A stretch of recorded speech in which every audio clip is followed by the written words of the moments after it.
Good evening, everybody. My name is KevinJJohnston. This is the Real Estate and Money Show, which is every Thursday night at 9 p.m. Eastern Time. And due to popular request, tonight we're going to be talking about the truth in Canada about wage garnishments and frozen bank accounts that many of us believe mistakenly happens because the CRA has access to our banks, which you're going to find out tonight, really what the truth is on that. And I want to say thank you to all my American friends for being here, and thank you to all my Canadian friends for being here. We're going to cover for the next hour what the reality is of wage garnishment in Canada, what your rights are, what the law actually is on protecting yourself from government overreach, specifically in this case, the Canada Revenue Agency, which in Canada, it would be our IRS and the equivalent of the Australian ATO, but not as much power. In fact, nowhere near as much power as either the ATO or the IRS. We are going to talk about that. But first thing is first, everybody. Look what I found today, downtown Panama City. Yeah. The namesake of the former hockey player, Tim Horton. You all know that Tim Hortons Donuts in Canada was once bought by Wendy's and is now bought by some Indian guy, Singh, whatever his name is. So Tim Hortons has a location downtown Panama City. Have a look. There's the photograph right there of me taking a picture. I had no idea it was there. I was in a meeting today with a great number of people. I had a really good time today. Panamanians are very serious about doing business, which I love. And as we decided to just take a quick walk back, we bumped into Tim Hortons. You can see the twisty tower there in the background. That's called the F&F Tower. If you look in the background, you can tell by the reflection in the glass that I am not in Toronto. I'm in Panama City. Now, there's only one Tim Hortons here, and I'll share this information with you. This cup of coffee here in Panama at Tim Hortons is every bit as terrible as it is in Canada. I don't know what Tim Hortons did to their coffee formula about 8 years ago, but it sucks, and it sucks here too. Now, something else to keep in mind when you're down here in Panama is there are a lot of local business folks down here, men and women that run their own local coffee shops, their own cake bakeries, cookie bakeries, whatever it might be. You can get a cup of coffee at one of these places for 50 cents, which is delicious compared to Tim Hortons, which sucks. And you can get donuts this big for 80 cents. Or at Tim Hortons down here in Panama, you can get two little apple fritters like this and a really crappy cup of coffee for $8.40. Right. So I just want to point out that when you're dealing with this one Canadian coffee chain, one location down here in Panama, it's not worth it. It's cool to see that they've got Canadian decorations inside of it. They've got a pretty cool display of neon lights forming the maple leaf, but there you go. Don't buy Tim Hortons caca down here in Panama. You're going to be equally as disappointed as I was today. So I dumped half the coffee out because I just couldn't drink it anymore. And I stopped at a local coffee shop and got myself a 50-cent cup of coffee. And I am so much happier for it. All right. I wanted also, this one here, guys. I got this message in Facebook. It was a Facebook ad to do with taxes, which is, of course, what I do for a living. And here's what the ad looks like. It's from a company called Online Accounting LLP. It asks, are you 1, 2, 3 years behind on taxes? Now's the time to take action before the CRA does, the Canada Revenue Agency does. And what do we see in this advertisement? A police car. All right. They're trying to frighten you into hiring them to do your taxes, because this advertisement is telling all of you that you're going to get arrested if you don't do taxes. So I thought, you know what I'm going to do is I'm going to call this company. They ended up being in Edmonton, Alberta. And when I gave these people a call, I had a conversation with them for 34 minutes. It was a 34-minute conversation. And I grilled this guy. I lied to him, said, yeah, my mother's 83 years old. She saw your ad She flipped out. She's been staring out the window for the last 3 days, waiting for the police to come and get her. She hasn't done her taxes. And then I start asking him a ton of questions about their capacity to do taxes. Questions like, will you cooperate with an auditor? Well, yes, we will. You have to. It's the government, he says to me. I want you to go and hear this thing for yourself. So if you're looking right there, this is my Rumble page, everybody. You can see it's this video right here. It's the second most recent one. You can see it's 38 minutes long. Please get in there and listen to it. freedomreport.ca is how you're going to find that video. And eventually this guy just comes out and tells the truth that they do whatever the CRA says because they are afraid of the Canada Revenue Agency. So an accounting company that advertises that you will get arrested if you don't do your taxes used fear tactics to sucker people into contacting them, to hire them to do taxes, only to tell me on the phone that they themselves are afraid of the CRA. And I'm telling you all, the Canada Revenue Agency does not have any authority in Canada. If you have auditors contacting you, get a hold of me and I will get rid of the auditor. I will ban them from your home, from your office, from your business, and even phoning you again in the future, utilizing the appropriate legalese and the appropriate legal letters and the appropriate legal demands, because I am not afraid of the CRA. I know what they are. They are merely a collection agency that gets government funding to make you angry and to lie to all of you. And I'm not thrilled about that in any particular way. In fact, it aggravated me so much so that I kept this guy on the phone for as long as he would answer questions. So as you hear me speaking to him, of course, I lied about wanting to hire him. I lied about my mother being alive and being afraid of the ad. Who cares? I lied. I'm telling all of you, I'm telling you the truth that I lied to this company to get them to answer questions so that I can protect all of you from really bad people and really bad accountants. Yeah, I lied. What happens if you lie? Nothing, except you make really good content. So I want you to go ahead and play this this video for yourselves, freedomreport.ca, and have a listen to just how useless this particular accounting company really is. You know, in fact, I would encourage everybody watching this show, call accountants in Canada and ask them questions. Very important questions. Will you cooperate with an auditor if the auditor contacts you? If they say yes, you got to get rid of them because they don't work for you. They work for the CRA. Can the CRA pull your license? If they say, well, yes, they can. They're the government. Get rid of them because no, the CRA cannot do that. If you're talking with them and you ask them, can the CRA arrest you or otherwise, if they say yes, got to get rid of them. The CRA cannot do that, not in any way. So please go through that video and understand that's why I do what I do. I want to help protect you, but I need all of you to start phoning accounting companies and ask the same questions of accounting companies in Canada that I ask of accounting companies. Trap them, put them on the spot, record the calls, and send me the recordings. Because if you want to give me your authorization to go ahead and cut it as a video, then I will absolutely do so. We can take your videos where you're calling accountants and put them on my channel so that we collectively, as the general public of Canada, can start to fight back against the CRA by making sure that we absolutely crush these accounting companies that cooperate with the CRA. And as for those of you who are in the United States, you know that I can buy your corporations from you. I can take away all your corporate debt in the USA, and you'll be happy to know that I've begun now studying personal income tax law in the United States. It's not easy. It's a very convoluted. It's worse than Canada's system, the way that everything is worded. But eventually I am going to figure all of that out. Clap.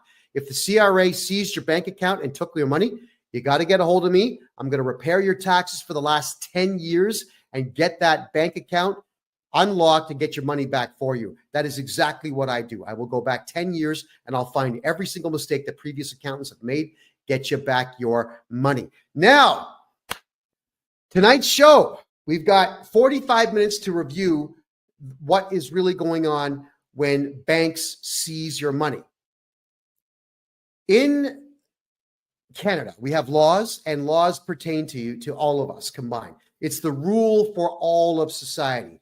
But in Canada, we also have what's called an act, A-C-T. An act is not a law. It's a series of rules that govern a set portion of the population, specifically those who have a set job, like the Canada Revenue Agency, to which the Income Tax Act and the Excise Tax Act will govern what they can and cannot do. But the act, it's not laws. And the acts do not pertain to we the people at all.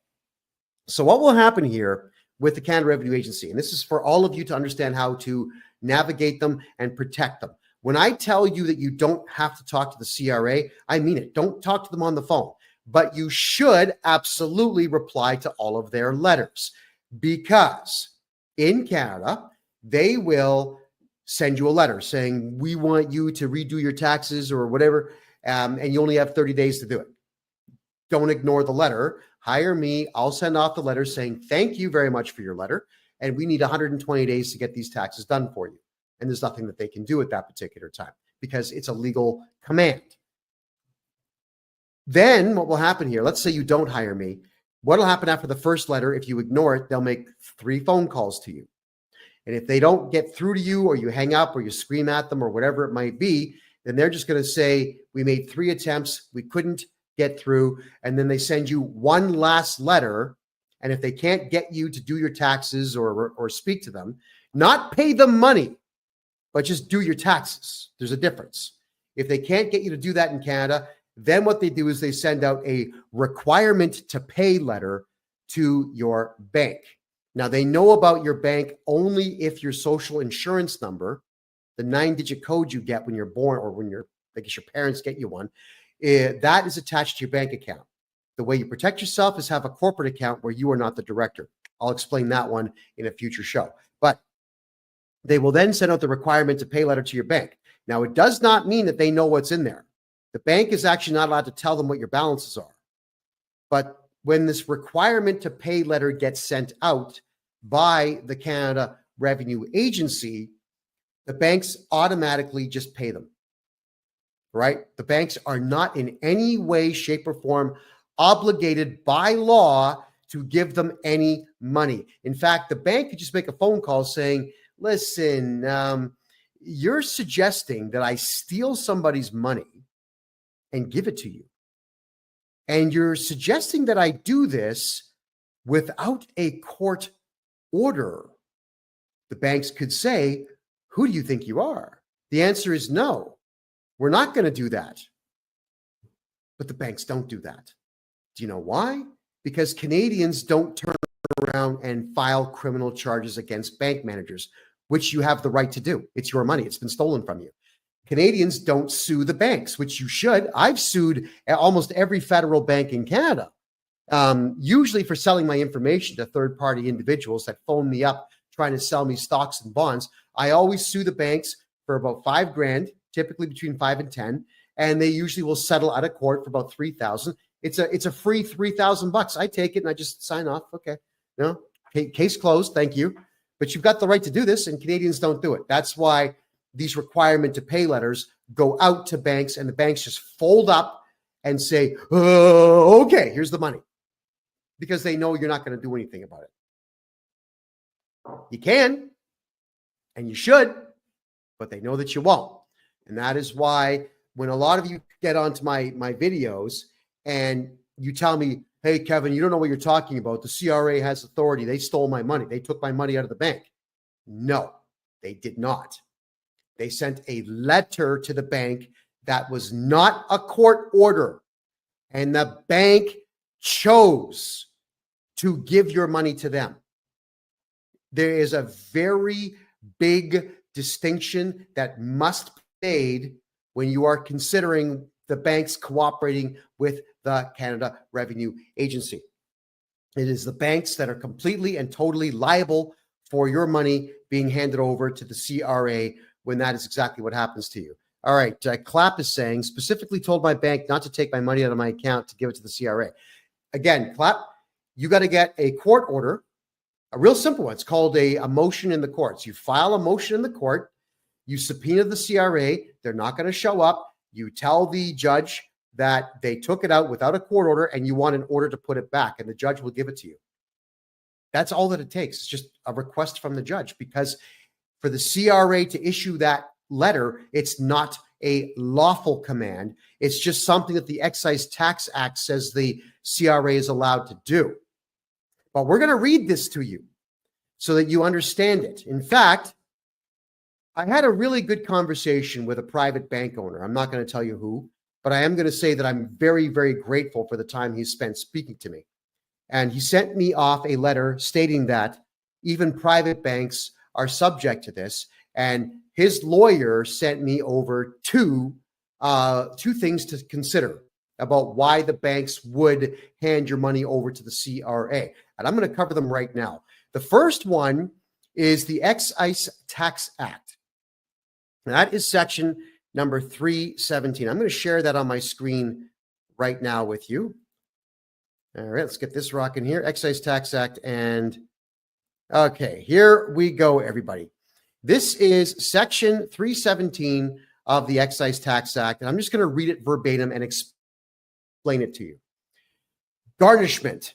317, subsection 1, if the minister has knowledge or suspects that a particular person is or will be within 1 year liable to make a payment to another person who is liable to remit an amount under this part in subsections 2, 3, 6, and 11, referred to as a tax debtor, the minister may, not must, may, by notice in writing, require the particular person to pay without delay.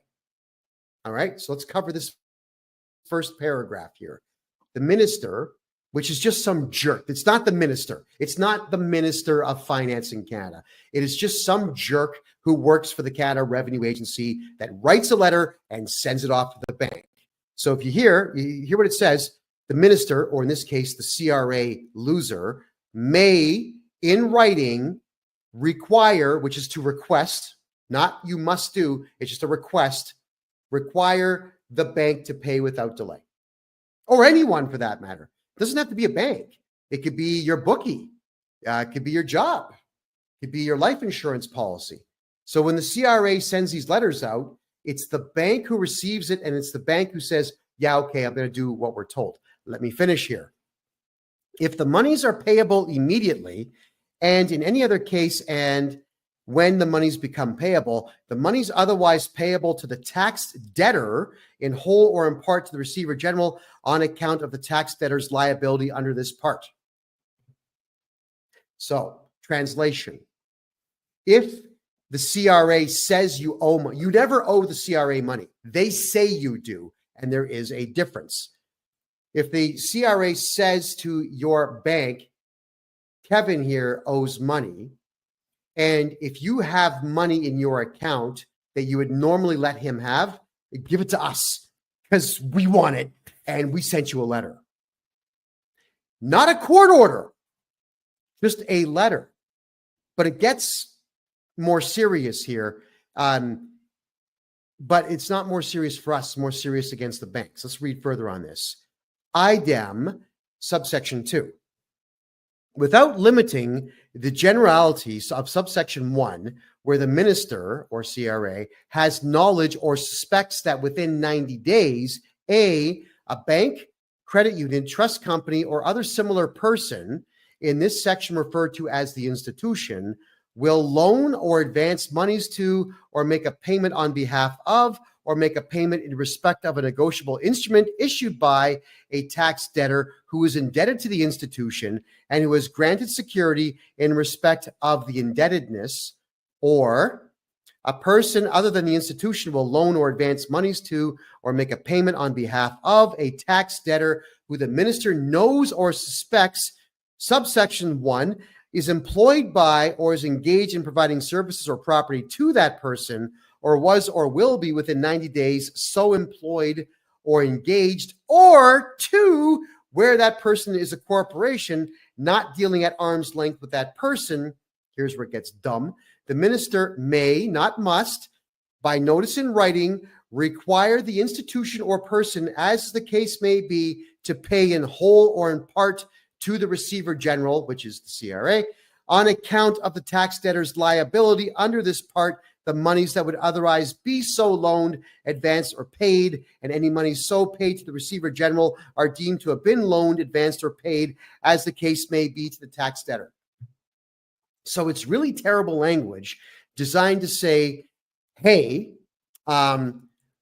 we, the CRA, says Kevin here, owes money. We can't prove it. We have no evidence to prove anything that we just said. But because of this IDEM, Section 2 of Section 317, we want you to give it to us. So give it to us. That's all they're saying. And they're saying it in a letter that is not backed by a judge's stamp or a court order. Now, how sick is that? By the way, if you're watching us on Kick or here on TikTok, we get everyone doing double fingers on the screen. Let's get the hearts flying. Let's get the likes going, everybody. It really does help bring this education level to everybody out there. I really do appreciate that. So the CRA sends a letter to the bank, and this act, which pertains only to the CRA and not we the people or the banks, is what the banks are using to steal your money and give to the CRA. Let's read further. Garnishment, Section 3.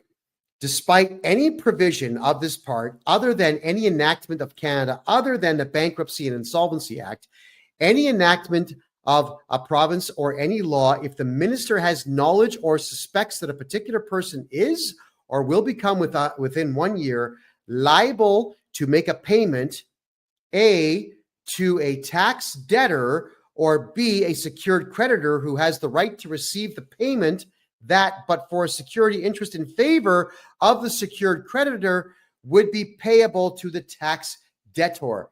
You know what they're saying here? Let's say you've got a court order to pay child support, and if you don't pay it, you go to jail, according to the court order. The CRA says, yeah, you know what? Don't pay the child support. Give it to us. Let them go to jail, but give it to us anyway because Section B says so. But it's not a court order. It's not a law. It's an act. The minister may, by notice in writing, require the particular person to pay without delay. May, not must, and not can, but just may, which means it's discretionary, which means he doesn't have to, but they do anyway. If the monies are paid immediately, and in any other case, as when the monies become payable, the monies otherwise payable to the tax debtor, in this case, let's say me, or the secured creditor, in whole or in part to the Receiver General on account of the tax debtor's liability under this part, and on receipt that notice by the particular person, the amount of those monies that is so required to be paid to the Receiver General shall, despite any security interest in those monies, become the property of Her Majesty, or now His Majesty of Canada, to the extent of that liability as assessed by the minister, and shall be paid to the Receiver General in priority to any such interest. So, if you've got a mortgage and you have money in the bank, the money has to go to the CRA and not your mortgage, so you lose your house and now you can't make money to pay the debt. Personally speaking, anyone who does that to you honestly deserves to be hanged by the neck until dead. You can't do that because the law says you can't. But when a person who works for the CRA does this and takes your money from you without a court order, they are a criminal. It doesn't matter that lawyers might say, but it's an act and they've got the right to do it. No, they actually don't. This here says they may ask for it, but nobody is obligated to give it to them. And who in the hell believes that they have the power to even demand this of anyone? Here's me hoping and praying that everybody who works for the CRA gets what's coming to them. I really do hope and pray. I can't sit here and advocate for violence because that would be solicitation of a crime, and that is a crime unto itself. So I won't do so, but they deserve it. So for 2025, everybody, you'll be happy to know that we're going to run a series of fundraisers countrywide so that we can have a whole team. I've got 2 private investigators that work for me now, but I want a whole team of private investigators to track down the home addresses of every single person who works for the CRA so that when they pull stunts like this, we can just go and take their houses with contractor liens. There you go. And Tim, you're correct. Acts do not apply to people. It applies to corporations and set groups of people who work for those corporations. That's 100% correct what you just said. Getting a little bit further into the Excise Tax Act, effect of receipt, more legalese nonsense. Section 5. If the minister has, under this section, required a person to pay the receiver general on account of the liability under this part of a tax debtor, monies otherwise payable by the person to the tax debtor as interest, rent, remuneration, a dividend, an annuity, or other periodic payment, the requirement applies to all such payments. Wow. So could you imagine, thank you, Deborah, could you imagine you shot some commercials and you get a residual check every month. And now the CRA goes to the production studio who pays you residual checks every month for every time you appear on TV, and they get your money. Or you have a dividend on an investment that you busted your whole life for. The dividend payments go to them. The audacity of that. But that's only if the CRA knows that you get these things. So, how does the CRA know? Because you told them. Because at some point you did a tax return where you said, I get dividend income.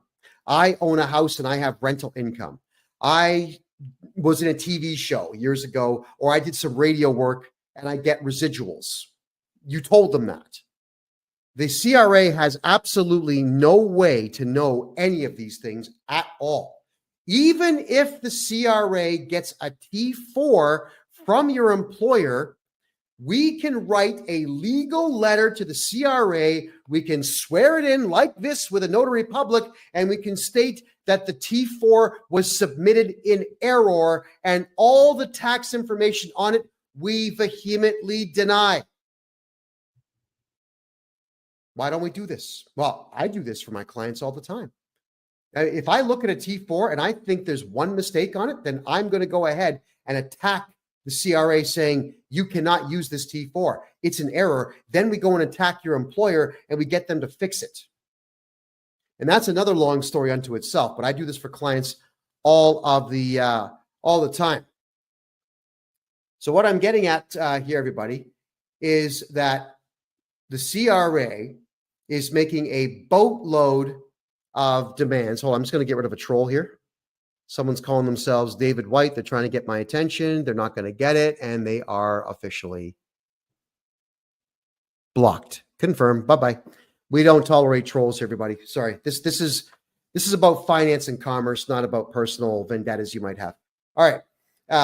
The way that we do this is the CRA is going to make demands of anyone that they know might be giving you money, and they're going to send letters to those parties, your bookie, your boss, your bank, your creditors, your life insurance company, all of these things, okay? And Travis, I see you there. If you wanted to talk to me, just go to my personal website. That's the best place to hit me. Please, KevinJJohnston.com, myname.com. Travis, I'd love to talk to you. We have to stop telling the CRA everything about our personal lives, because everybody out there who tells the CRA anything, the CRA now knows and will pursue it. They will chase it. And the banks, as you've learned, are complete cowards, and they will give in and give your money away. Your boss is probably going to give in and garnish your wages. We'll talk about garnishments in just a couple of minutes here. But this is the most important part now of the Excise Tax Act. This is the part. Okay, Travis, I get it. I see your comments. I see them. Please stop. All right, everyone, just send one at a time. Let me just digest what you're saying. I want you to understand now that if you go to the Criminal Code of Canada, which is on the Canada.ca website, and you read every single solitary crime that they have there, there's always a section called punishment. Punishment. Section 319 of the Criminal Code says if you offend somebody, they're going to shake their finger and get really mad, but the punishment is 2 years in prison. Oh, yeah. Bill C-63 in Canada, which has now been voted in, says if you offend anybody on the left through social media, they're going to get really mad and you're going to go to jail for life. Those are laws, and those laws always have punishments attached to them. So now I'm going to read to you directly from the Excise Tax Act what the punishment is if a bank does not give your money to them. Failure to comply. Section 7. Every person who fails to comply with a requirement under subsections 1, 3, and 6 is liable to pay Her Majesty in right of Canada an amount equal to the amount that the person was required to pay under that subsection. Is liable to pay. Okay, so what they're saying here is, let's say you work for McDonald's, and let's say McDonald's pays you $20 an hour. If the CRA tells your boss at McDonald's, garnish this guy's wages because we say, we can't prove it, but we say he owes money and we want it. And we didn't even get a court order because we are criminals and we have decided that we're just going to act like criminals and intimidate you and so on. McDonald's, if they don't give the half of your salary to the CRA, according to Section 7 here, is liable for the $10 an hour they're stealing from you. But let me cover that one in just a second here. Stick around, please. Section 8, every institution or person that fails to comply with the requirement under subsection 2 with respect to monies to be loaned, advanced, or paid is liable to pay to Her Majesty in right of Canada an amount equal to the lesser of the aggregate monies loaned or the amount that the institution or person was required to pay. Now, there's an assessment that'll get done, so the CRA will guess what that number is. But look. The word punishment is not here. There's no punishment. If you are a business owner and the CRA issues a garnishment order to you and you refuse to steal money from your staff, the CRA will say, well, we're going to shake our finger and we're going to get really mad and we're going to tell you in writing that you're liable. But even the act itself does not allow us to punish you. You know how somebody would actually be liable for that money? Is if the Canada Revenue Agency sued you. And I've got news for everybody out there watching this show right now. The Canada Revenue Agency does not sue anyone. They do not sue the banks. They do not sue corporations. They do not sue you or you or you. They don't sue any of you. They don't do that because the Canada Revenue Agency is not a police force. They do not have authority. What they do is they rely on the lawyers provided to them by the Department of Justice. And the Department of Justice actually bills time to the CRA. So if the CRA is going to sue you to try to get you to pay the garnishment on someone's wages, they would have to hire a lawyer. But only the DOJ is allowed to represent them. And the DOJ is most certainly not going to allow themselves to be used to sue McDonald's for $10 an hour. The CRA, if they were to sue you, you could hire, let's just say, they're not going to sue you. But for argument's sake, if they did, you hire me. Here's what happens when you get sued. You file a defense. What you do is you vehemently deny everything within it, and you challenge them to prove anything. And the CRA cannot prove anything because they don't know anything about you. They only know what's on your tax return. And if you swear an affidavit stating that your tax return was wrong, then they have no evidence at all. So when you file a defense, the CRA, if they sue you, which they don't, the CRA would get a notice that you defended your lawsuit. They would get a letter from me saying, hey guys, Kevin J. Johnston here. You know who I am. You don't like me very much. And I'm representing my client in this case. The first thing that happens is it goes to a settlement conference. Now, this is something that you call a without prejudice meeting. What that means is nothing that gets discussed between the justice of the peace, not a judge, the justice of the peace and us and the CRA, nothing that gets talked about there is being recorded and cannot be used as evidence in the upcoming trial. So the CRA, if they sued you, which they won't, would say something like, well, we ordered his boss to take money away from him, and the boss didn't do it. And under the Excise Tax Act, it says he's liable, so we're suing the boss. That's it. And then I would stand up proudly. I'd have my suit and tie on. Yeah, I'd look a little better than I do right now, which is not really possible. But I would get up on stage and tell the justice of the peace, well, under the Excise Tax Act, it says that the employer is liable for it, but does not issue any form of punishment. Ergo, this is an incomplete law. Wait a minute, hold on. It's not a law. It's an act that pertains to the CRA and those who work for it and does not pertain to my client and does not pertain to my client's employer. So we actually would like to ask you, please, to withdraw this. Throw it out. It can't go anywhere. Now, the justice of the peace might just say, yeah, you know what? You're right. We can't proceed. Or he might say, no, I want to see where this goes. That's when he will ask me and the CRA's lawyer to go out in the hallway and discuss everything. And that's where I'm going to go out in the hallway with the lawyer and say, listen, whatever you're going to say, the answer is no. So why don't we just go back in there and book a trial?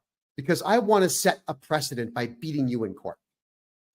And he's going to say, well, wait, hold on. We don't want that. And I'll ask him, well, what's the offer? What's the offer on the table? Let me hear it. And sometimes they will say that they're prepared to drop it. And this has already happened with other corporations where I have fought against them in court, where they will drop the lawsuit. I just have to sign off that I won't talk about it, which is fine. I've got a bundle of cases I can't talk about, and that's fine. It doesn't matter because I want to win for my client. So if we can't agree that the CRA will drop the case, I'm going to march right back in without the guy and say, Your Worship, or in Alberta, me lord, we can't agree on anything. I would like to book a full-blown trial, and I'm hereby requesting a 4-day trial. The JP is going to ask, why would you want to book 4 days for a simple, small claim? Well, it's because I have a list of 200 people I would like to subpoena to this trial, please. Bob Hamilton, the commissioner of the CRA, Justin Trudeau, Chrystia Freeland, Doug Ford, everybody who's involved with the CRA in some way, I'm going to subpoena all of them. Do you think for a second that a judge is going to allow that to happen? It would turn the courts into a farce. So they're not going to do it. And that's when they're going to say, well, if you're going to subpoena that many people, which I have the right to do, I might add, they can't let that go on. They're not going to let me book 4 days. So again, they're going to, the JP will then ask me and my client to leave the courts so the JP can talk some sense into the CRA. That's how it would work. The whole thing would get tossed out the door. But because the Canada Revenue Agency does not sue anybody in Canada, this will never happen. So I have just proven to all of you tonight, reading the Excise Tax Act to you, that there is no punishment that the CRA can issue to your employer if they do not wish to garnish your wages. And there is no punishment that will be issued to any bank in Canada if they refuse to hand over your money to the CRA. And that is the most important thing for Canadians to understand. The Excise Tax Act does not pertain to we the people at all. Superstar is asking a question here. How about if you owe GST collected for 20 years ago? Can they take it from your bank account?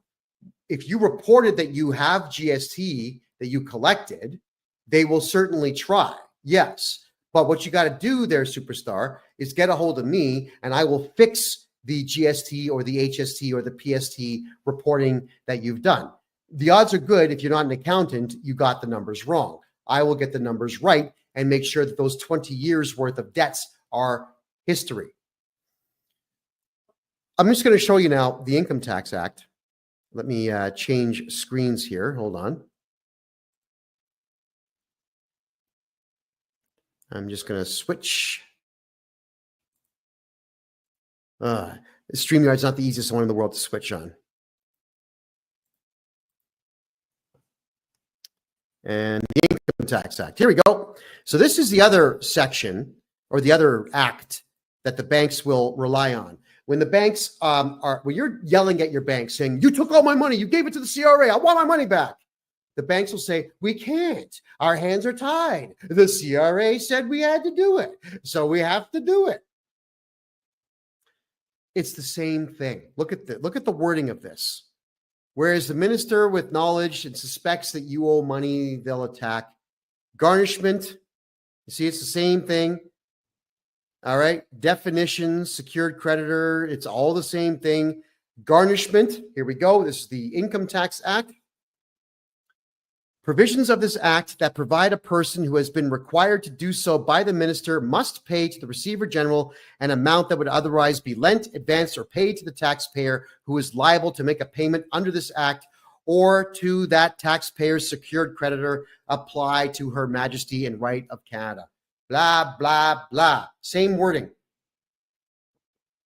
Okay. IDEM. Here we go. Failure to comply.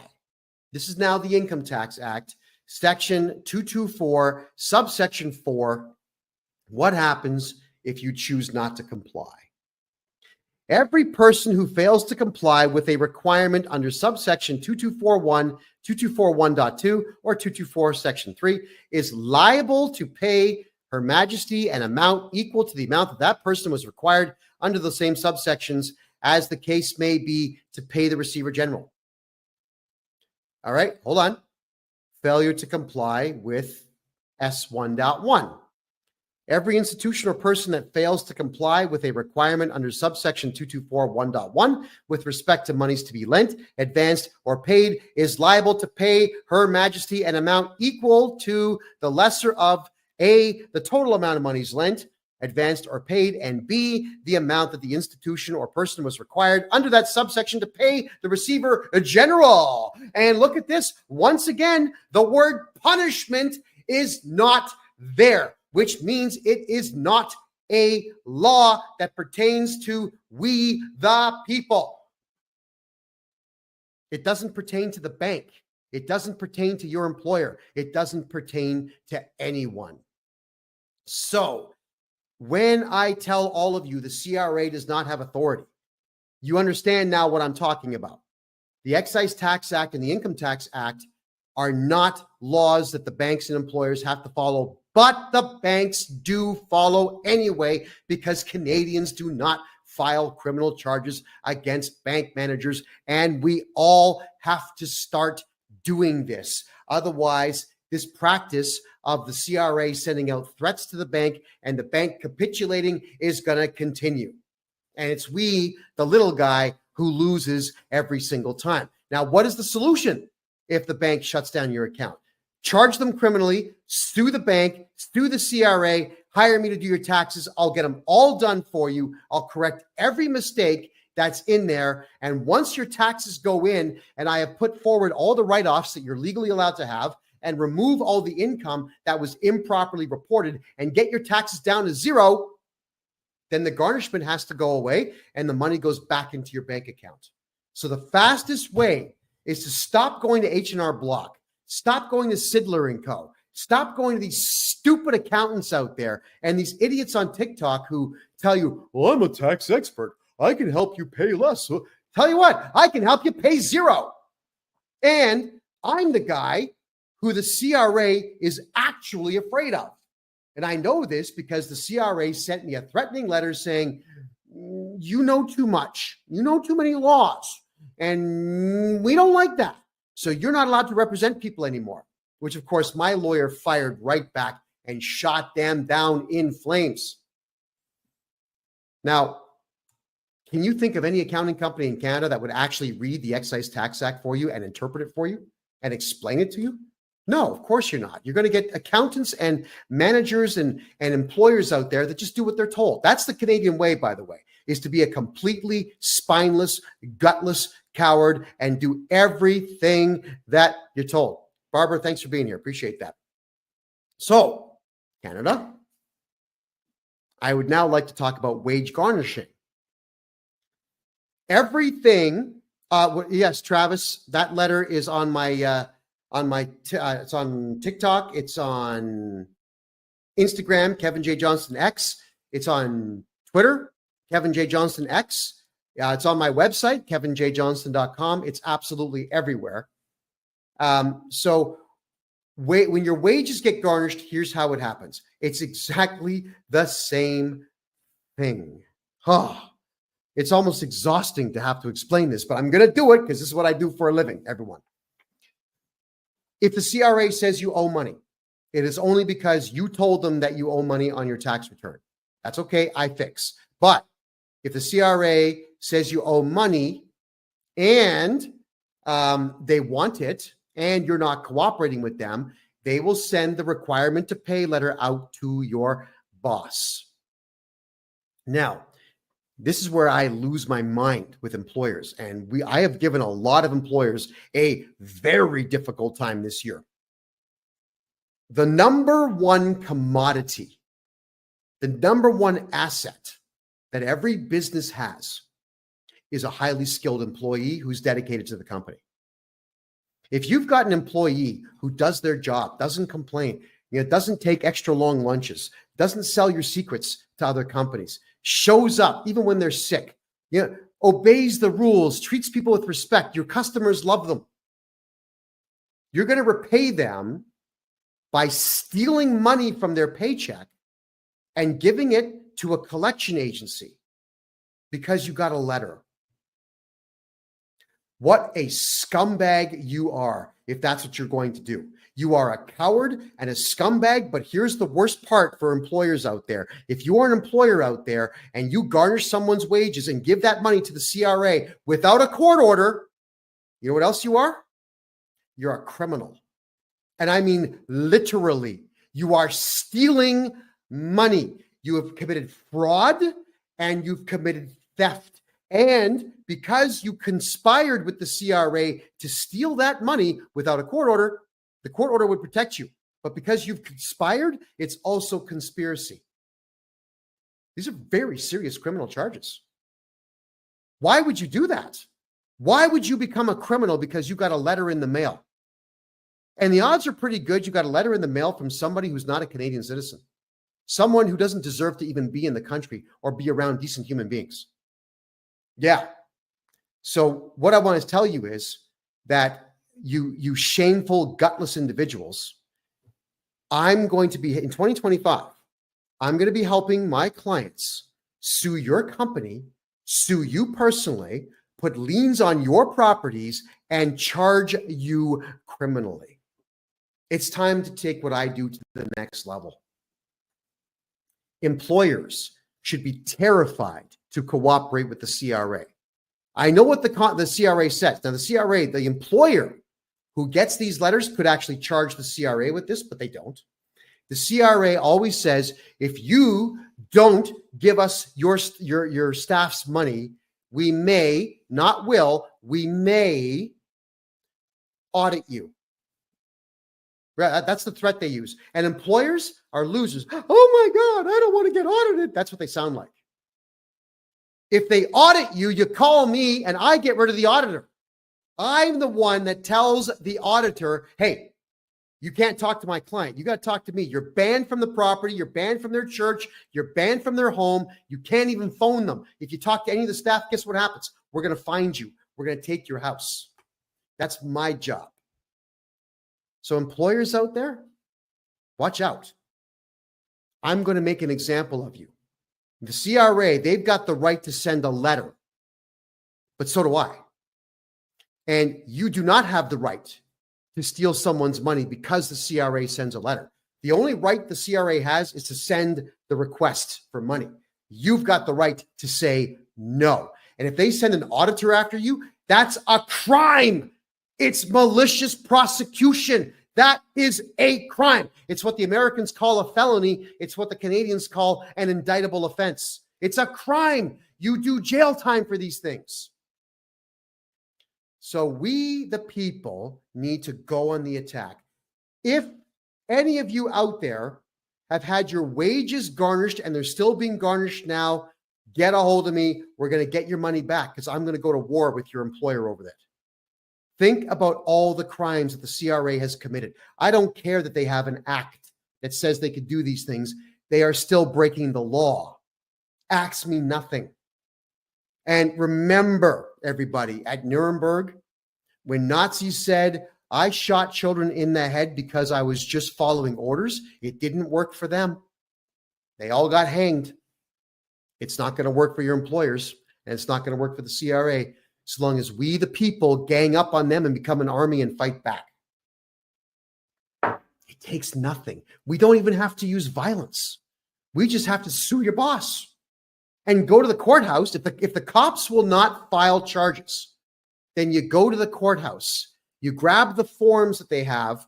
It's called filing a private information. You can file criminal charges against somebody in a courthouse. It's free. Then the police have to go see your boss and hand your boss a summons to appear in court on criminal charges. Why are we not doing this as a society, everybody? Now, you got to remember, I would love to do this for everybody out there. I've only got so many hours in a day, but I'm going to be teaching everybody across Canada how to charge CRA criminals and your bosses and your bank managers who steal your money. Because if we don't take a stand now, I'm telling you this, the CRA is just going to keep taking until all of you are homeless. And that is exactly what the Liberal Party wants. They want all of you broke and desperate and destitute and kicked out of your home so that Trudeau's friends can come in and buy your houses cheap from the bank after your mortgages get foreclosed upon. You all got to stop paying tax. Now, next week, I'll be covering how to never pay income tax again legally. Yeah, there's a legal, not the free man on the land crap, not that sovereign citizen nonsense. I don't do that stuff. All I do is show you the law and then show you the steps you follow to abide by the law. Never mind the act.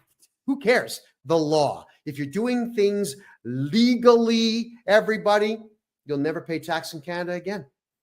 And the CRA is in panic mode now, sending me ridiculously stupid letters, but it hasn't worked because now the CRA, when they call me to talk about my clients, they're really polite. Now, of course, when someone's polite with me, I'm always polite back. I'm just telling you that it is possible to frighten the CRA. They're cowards. They think that these acts are going to protect them. And then I say, no, they won't. And then we just attack without weapons. We attack with paper and court orders and criminal charges.